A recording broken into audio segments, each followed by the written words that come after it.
Hey guys, welcome back. It's Roland, your tutor.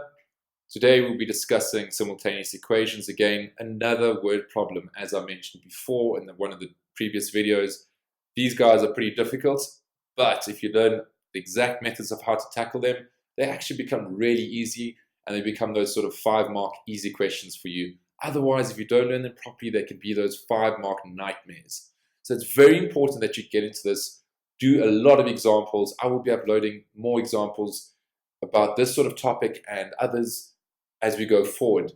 Go and check out the playlist and make sure to follow, like, and subscribe. With that said, let's jump right in. So we do an example. The product of two consecutive negative numbers is 1122.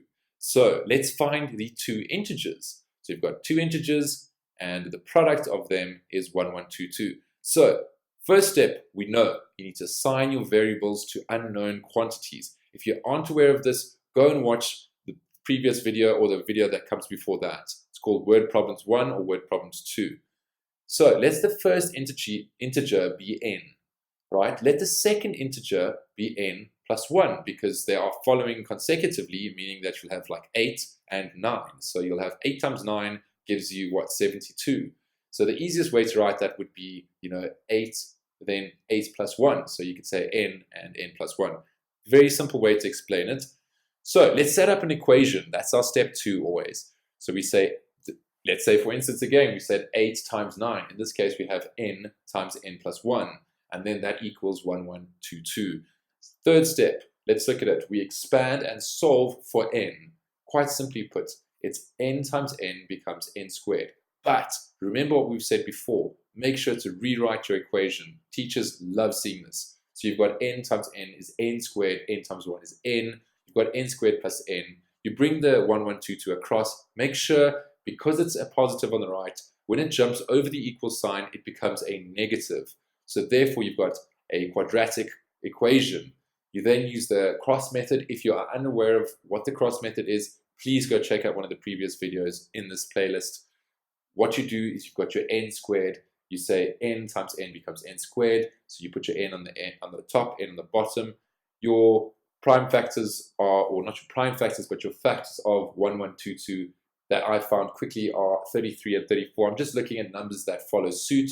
So let's look at 33 and 34. We put them there.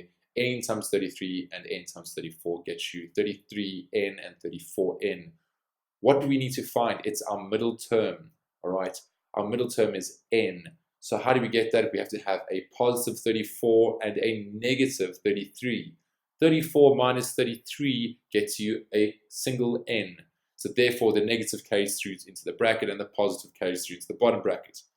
You then rewrite those brackets. You've got n minus 33. Then you've got n plus 34.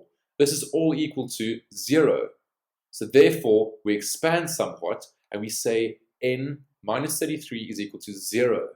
Okay, so in other words, n is equal to 33 or n is equal to negative 34. Clearly, it cannot be negative 34. That just wouldn't work because those are not consecutive numbers. So we make sure that we take n is equal to 33 because that's a positive natural number. It's a counting number. It's any number that's above 0 that tends towards infinity. It does not include 0 though. So step 4, let's find the sign of the two integers, right? We could actually have two negatives. So let's think about it. If we have two negatives, we had negative 33 and negative 34. Both of those multiplied together would cancel the negative signs, and your answer would be 1122 essentially at the end of the day. So let's look at it. So we've got it, we've seen that we've got n plus 1. If we had negative 34 and we had added a 1, we'd get negative 33. That would kind of work, wouldn't it? I mean, you've got a negative 34 moves to the right, becomes more positive when it becomes negative 33. So let's actually just plug these in. If I said negative 34 plus 1, I'd get negative 33. So that actually kind of makes sense, right? Let's do step 5. Let's write out our answer. Remember, in this case, you always write out a full sentence answer. You don't do half-hearted, simple maths numbers. You write a full answer. The two consecutive negative integers are negative 34 and negative 33. As you can see, I'm writing this. So it is kind of surprising, but this is the answer. Easy game.